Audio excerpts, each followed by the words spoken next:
Welcome to 7-Minute Torah, an exploration of the weekly Torah portion with me, Rabbi Micah Streifer. If you enjoy this podcast, please feel free to subscribe or comment or share it with a friend. Hey there, Rabbi Micah Streifer here. I want to invite you to continue the conversation in our new Facebook group. Just go to Facebook and search 7-Minute Torah, Listen and Discuss. Then you can join the group and join the conversation. See you there. All right, welcome everyone. We're reading this week from Korach. The people of Israel are wandering in the desert Bamidbar. The time in the desert is, among other things, a time of unrest among the Israelites. Korach is a Levite who will foment a rebellion against Moses. And we're going to be talking today with Rabbi Larry Englander. Now, as always, please stick around if you're interested after our Parsha discussion to find out more about Rabbi Englander. He's a really interesting teacher and author and thought leader. So, Rabbi Larry Englander, welcome to the program. Thank you. It's a pleasure to be here. Glad to get to talk to you. You are a rabbi and an author, and we'll talk more about your book later, and the Rabbi Emeritus of Solel Congregation in Mississauga, Ontario, and currently serving as an adjunct rabbi at Temple Sinai Congregation in Toronto. But for now, I want to talk a little bit about the weekly Torah portion. We're reading Korach, and the question that you posed to me before we sat down today was the question of why shouldn't Korach have a shot at leadership? So why don't I turn that question back on you? Okay, so the way the Torah portion starts off, Korach, we find out, is a Levite, and he has a whole bunch of Reubenites along with him. And he comes to Moses, who's also a Levite, and he says, so what's so hot about you? You haven't done such a great job up till now anyway. I mean, you've been schlepping us through this desert. We've been running out of water. We're certainly running out of patience. We've had nations attack us. It's taking us a long time to get to the promised land. So Moses, maybe you should step down and I should take over. And one of the things that Korach says is, since all the people are holy and God is in our midst, why shouldn't I have a shot at this leadership as much as you? Right. I actually think of this as the origin of the term holier than thou, right? Korach says to Moses, all the people are holy. So essentially, what's so holy about you? And Moses throws the same thing back to him. But there's a very interesting midrash where Korach and Moses have this little bit of a dialogue. It was crafted, I think, to reveal Korach's ulterior motive. So Korach starts off and he says, I have made this garment entirely of that special bluish purple dye that you're supposed to put on the tzitzit of the talit. And he's actually harking back to last week's parasha. Right, that's how it ends, I think. That's how it ends, right, that we're commanded to put tzitzit on our garments and to wrap around the tzitzit of this thread of purplish blue. So Korach says, I have a whole garment made out of that dye. So therefore, I would assume I don't need to add the tzitzit. Am I correct? And Moses said, no, you're not correct. You still have to add the tzitzit. And then Korach says, well, just a minute. I've got an entire room, or in his case, an entire tent filled with Sifrei Torah, filled with books of the Torah. And of course, we know that part of the Torah is the Shema and all of those paragraphs that are contained within the mezuzah. So Korach says, since I have several volumes of Torah with all of these paragraphs, I would assume I don't need to attach a mezuzah to my door because my house is filled with these passages. Am I correct? And Moses says, no, you're not correct. So then Korach basically says to him, this is completely irrational. You're being so unreasonable. These commandments can't come from God. They must come from you. And therefore, if you can make these rules up arbitrarily, I can supplant you and become the new leader. If an entire garment of techelet doesn't need the tzitzit, if an entire tent full of Sifrei Torah doesn't need a mezuzah, therefore an entire people that is holy doesn't need you to lead them. I can do it just as well as you. And that's where Korach makes his slip. When he says that the entire people are holy, Kol ha'edah kulam kodashim, kadoshim. And he fails to remember the promise where God says to Moses, "V'atem tihyu li mamlechet kohanim v'goy kadosh." You shall be to me a kingdom of priests and a holy nation. You shall be, not that you are. In other words, holiness is aspirational, right? As opposed to something we are, it's something that we're striving toward. That's right. It's an ongoing aspiration, if you wish, just as you put it, and not a state of being that you happen to be at right now. It's interesting. First of all, I love this story because this is the rabbis putting their stuff back into the Torah. Korach never knew from a mezuzah. Right. Korach doesn't know the kinds of halachic debate that are being described in this midrash. So this is clearly the rabbis trying to work out what it means to be holy, and also maybe some kind of a sense of striving thoughtfully toward holiness. That it's one thing to just have an entire garment of blue. It's another thing to thoughtfully tie fringes onto the corner as a reminder to me. Exactly. And that is where the rabbis get their punchline in. It's not just having the raw materials at hand that make up your state of being. It's using those materials to perform a mitzvah. And by using the materials to do a mitzvah, that's what leads you toward holiness. So holy is an action then. Holy is not a state of being. It's not a thing you are. It's a way that you act, something we're always striving toward. So that leads me to a question that I've been wrestling with, and I want to share with you and ask for your insight on this.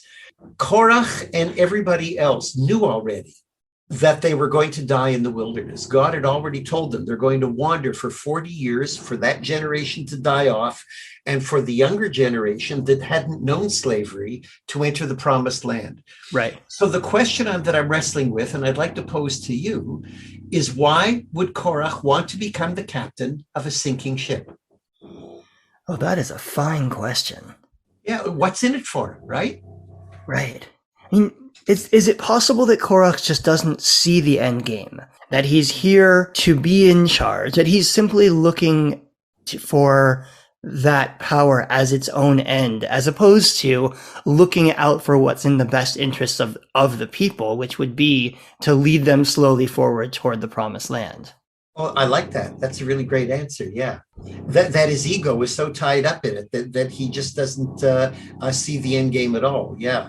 I think there's two ways that I've kind of struggled with it. One, I guess, is an easy way out, but it might be the historically accurate one, to remember that these documents were probably written down much later.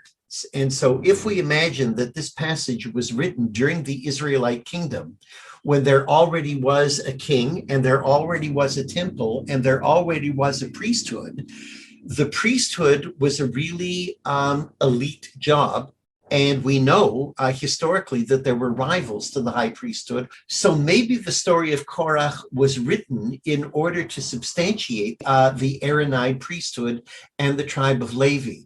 And right. Sure enough, what follows right after Korach is that all the tribes are asked to bring their staffs and to place them in the ground, and it's only Aaron's staff that produces buds. So putting Korach together with that story, it may be to future readers to say, don't mess around with the establishment, all right? But getting back to your point, I think there's another way of looking at it. Maybe Korach didn't remember that that generation was going to die out, but he wanted to die a hero. And that he wanted his kick at the can. He wanted his chance to lead the people and to exert his power, come what may. Maybe he even had the notion that because of his stature, he would be able to reverse the divine decree and let them go into the promised land. He got his wish to some degree, because when you look at the book of Psalms, there are some Psalms that start off, Livnei Korach. So his descendants not only lived, but became part of the Levitical choir. Ironically, Korach, who's so much out for himself alone, becomes in some ways the progenitor of this group choir, right? This community choir. And so maybe that's his ultimate punishment, so to speak, is that his descendants become the stewards of the people in worship, rather than him being in charge. Oh, that's very nice. That's very nice. So they land up serving, which is what they were intended to be anyway. Yeah. And ultimately, maybe that's what Korach got wrong, was that this was about community.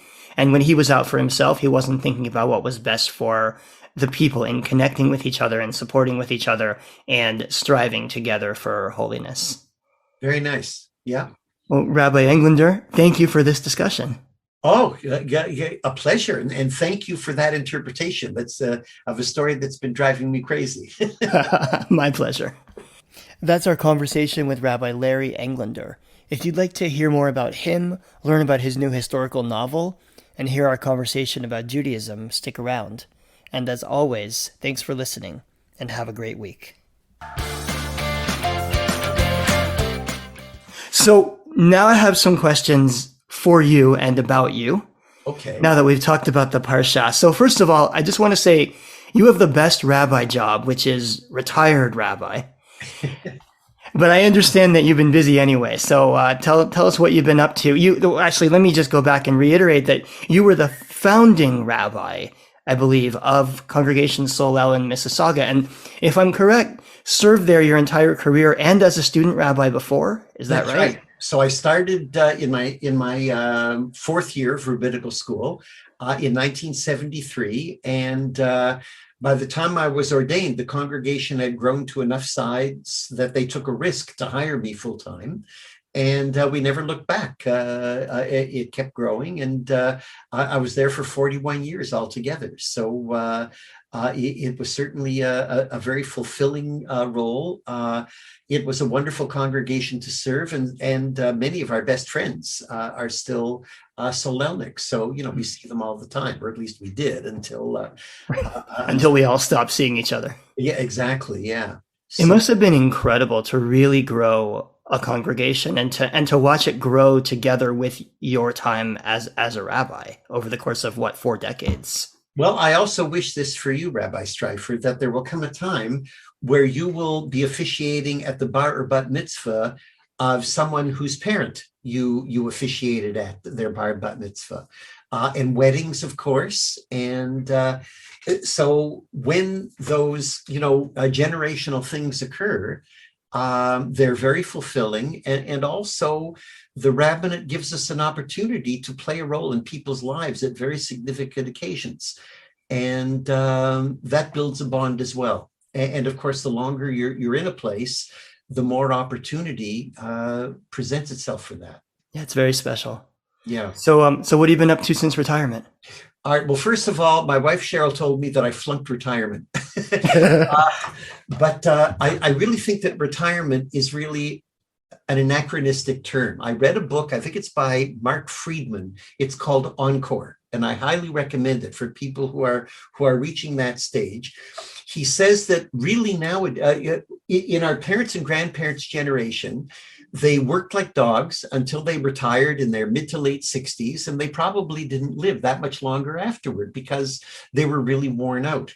He said, we're in a different framework now, that really there's 3 stages. There's your educational stage as a student, then there's your career stage, but then after your career stage, there's your encore stage. And in your encore stage, you can do anything you want. You can take the skills that you learned during your profession and during your schooling and apply them in different and creative ways, or you can learn how to play the cello. You can do whatever you want. And a mixture of those, I think, is really what makes this encore stage special. So I guess what I've been doing is a lot of teaching. Temple Sinai accords me that opportunity, and I also teach at Solel, and I've been doing courses at the Life Institute at Ryerson University, and other teaching opportunities out of town that I've really enjoyed. So that certainly keeps me busy. Mm-hmm. Another thing, I guess, that's always been a passion of mine has been Zionism. Right? I mean, certainly I have a love for Israel. And as a Reform Jew with progressive liberal values, it's important for me to be engaged in Israel in a way that will contribute to that. I'm sure I'm not the only one, and I'm sure your listeners can sympathize with this, that I've become very frustrated with the politics of Israel. Yeah. And that with all the craziness that's going on, with all of the extremism that we've been seeing in many different guises, it becomes very frustrating and also very discouraging. And so the way that I found to express my love and to continue my love for Israel is through the arts, especially through music and poetry. And I've been doing a lot of research on this, and I've been doing a lot of teaching on this. How, for example, popular Israeli musicians who we would consider to be completely secular are now introducing religious Jewish themes into their music. Very interesting. And as a result, I think what they are doing, and it's true in poetry, it's true in the visual arts, I think what's happening is that they are helping to create a new form of Judaism that's going to affect us as well, and to which we can contribute as well. Mm-hmm. And I've really come to the conclusion that the agents of change in Israel and in Jewish life today, it's going to come not from the politicians, but from the artists. Interesting. You know, Israel is very much, on the one hand, it's a secular country, and most Jews in Israel are secular. But on the other hand, Judaism is actually deeply embedded into Israeli culture. The language of the Bible, of the Tanakh, the language of the prayer book, even, and Torah and Talmud, the holidays. So there is this overtone of Jewishness, even in a world that is largely non-religious, and so you're seeing that in art and in music also, right? Yeah, and I think there's not a firm division as we have here between the religious and the secular. I think there's an overlay. They blend into each other in Israel in ways that we're just beginning to appreciate. One of the musicians is a rock musician by the name of Kobi Oz, and he's one who has started introducing these religious themes into his music. He even put out an album called Mizmorei Nevuchim, which comes from Maimonides' Morei Nevuchim, Guide for the Perplexed. So he's writing melodies for the perplexed. And I listened to an interview he did on Israeli radio, and the interviewer said to him, "Are you telling me that you're becoming dati? Are you now becoming Orthodox?" And Kobi Oz answered, he said, "No, not in the least." He said, "The reason that I'm doing this is I'm looking at secular Israeli culture, of which I've been a part. I've been a rock musician for a long time now, and I just see it leading to a dead end. If we continue along this secular path, we're just going to be this nondescript nation that is kind of like an imitation of European countries, but has nothing to offer in and of itself." So he said, "I'm going back to my Jewish roots because that's where the uniqueness of Israeli culture really lies. And I'm bringing that in. I'm not becoming dati, but I am now exploring Judaism in my own way."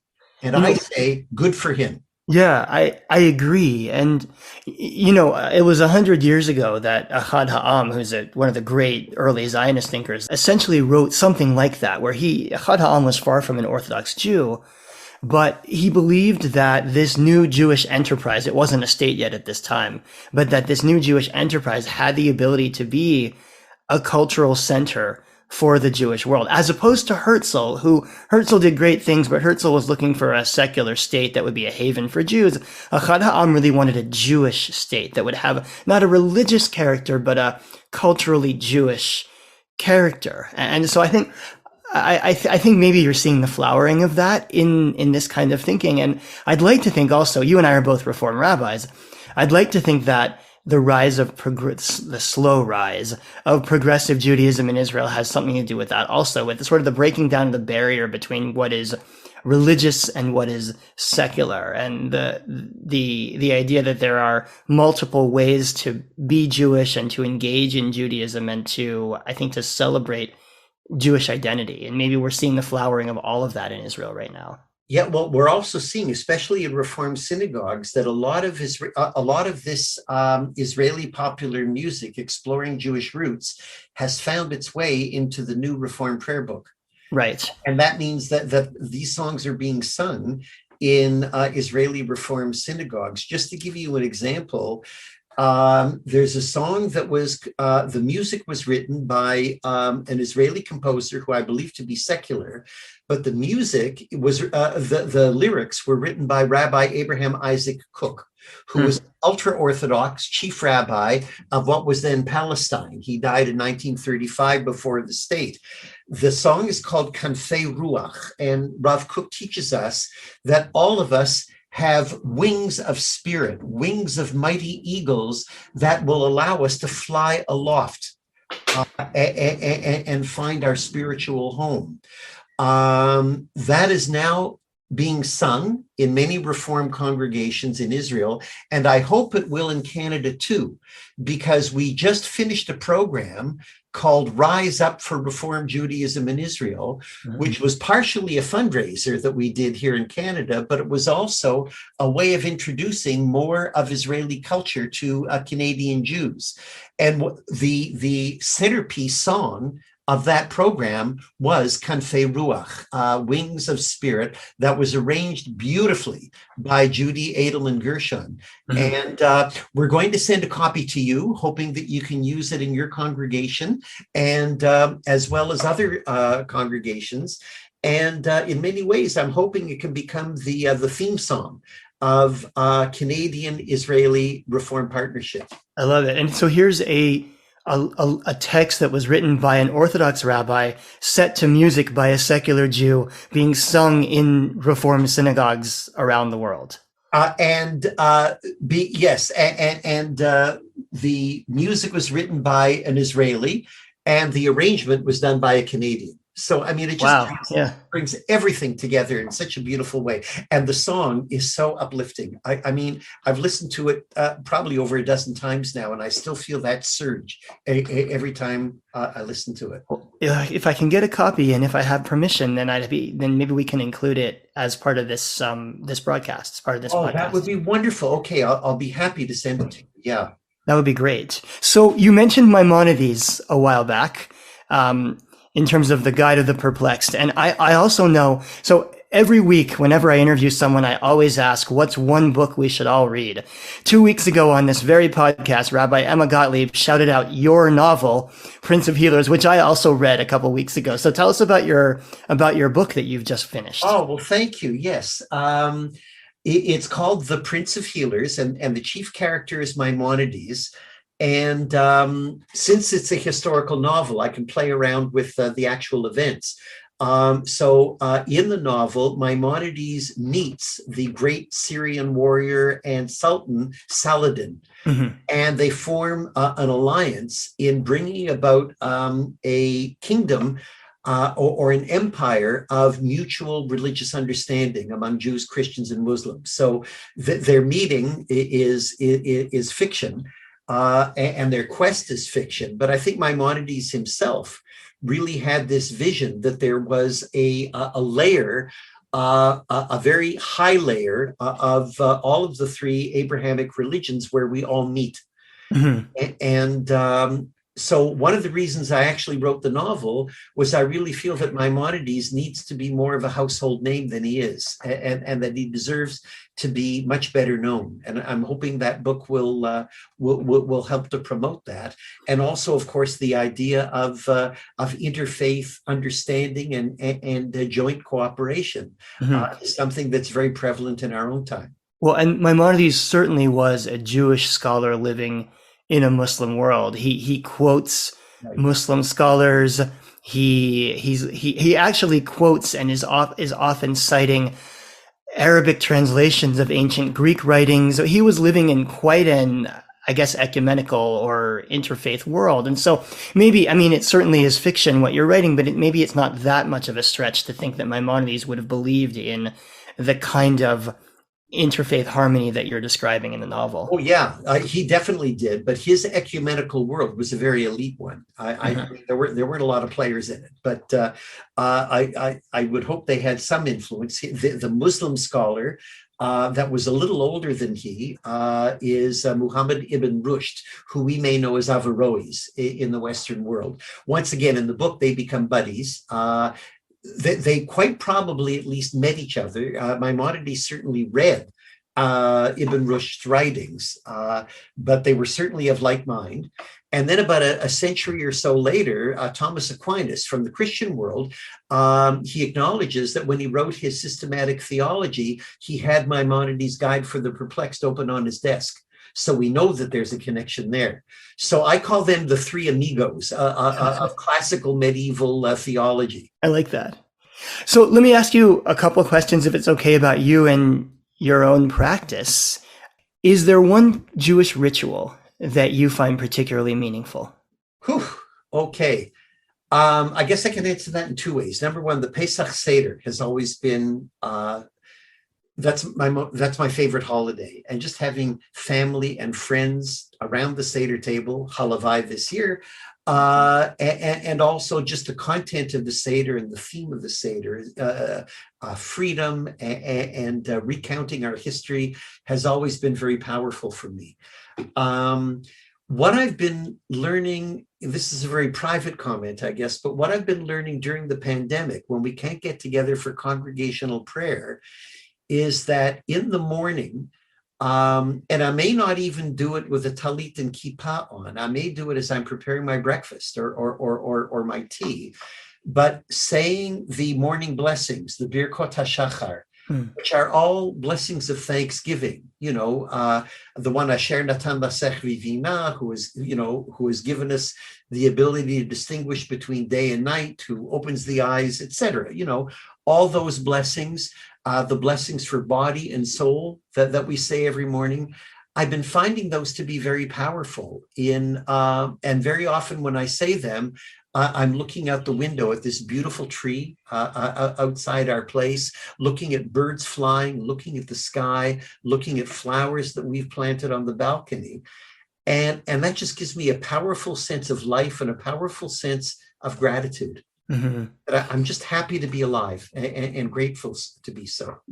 It's beautiful. And you know, those blessings that you're referencing, they're part of the morning service, of course, right. But in their original context, and actually this is one of my favorite Talmudic studies, is in Tractate Brachot, where it puts those blessings into the context of the morning routine. You open your eyes and you say the blessing for opening your eyes. You take your first steps and you say the blessing for walking. You sit up and you say the blessing, thank you, God, for basically raising me up, right? And so there is this sense of, maybe actually back to our point about the Torah portion, this sense of seeking holiness in everyday moments, of striving toward holiness, that even the act of opening my eyes, there's holiness to be found there. Even the act of sitting up in bed can be construed as this moment of holiness and this moment of gratefulness. I think it's a really beautiful ritual. And each of them have a double meaning. So when you say pokeach ivrim, opening the eyes, you're not just talking about your eyesight, you're talking about opening up your spiritual eyes, right?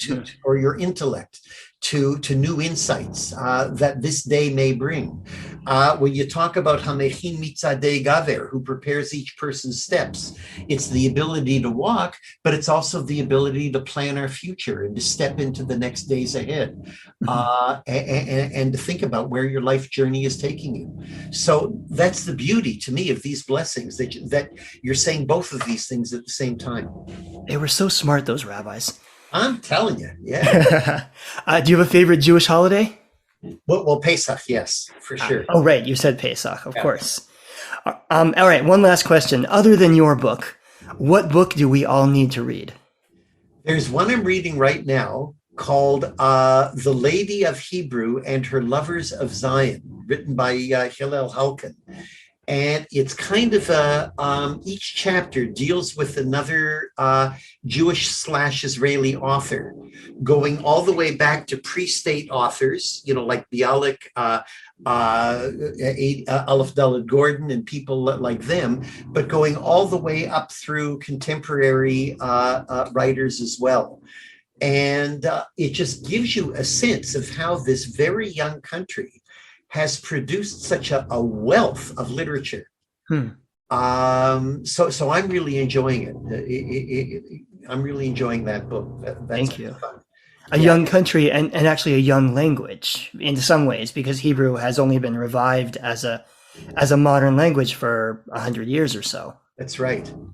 And I've just started reading an Israeli novel called The Secret Book of Kings by Yochi Brandis. Mm-hmm. And apparently it's one of the best-selling novels that Israel has ever had. Yeah, it's wonderful. It's about King David. Yeah, it's a historical fiction about the time of King David, but told from a northern tribe's point of view. Right. Yeah, it's very interesting. Well, Rabbi Larry Englander, thank you for your time, your wisdom, for our conversation today. It's been nice getting to sit down with you. It's been an absolute pleasure, Rabbi Streifer, and all the best to you. Well, that's our show for this week. But as promised, to end off, here is the song that Rabbi Englander mentioned earlier. It's called Kanfei Ruach, Wings of Spirit.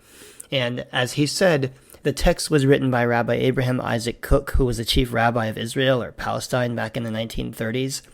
The melody is by an Israeli artist, Avigail Uziel Amar, and this arrangement is by Judy Edelman Gershon, performed by various cantors and cantorial soloists of Reform congregations around Canada and Israel. The text means, "Human being, rise up, for you have great strength. You have wings of spirit, powerful eagle's wings." Enjoy, and we'll see you next week.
Matsule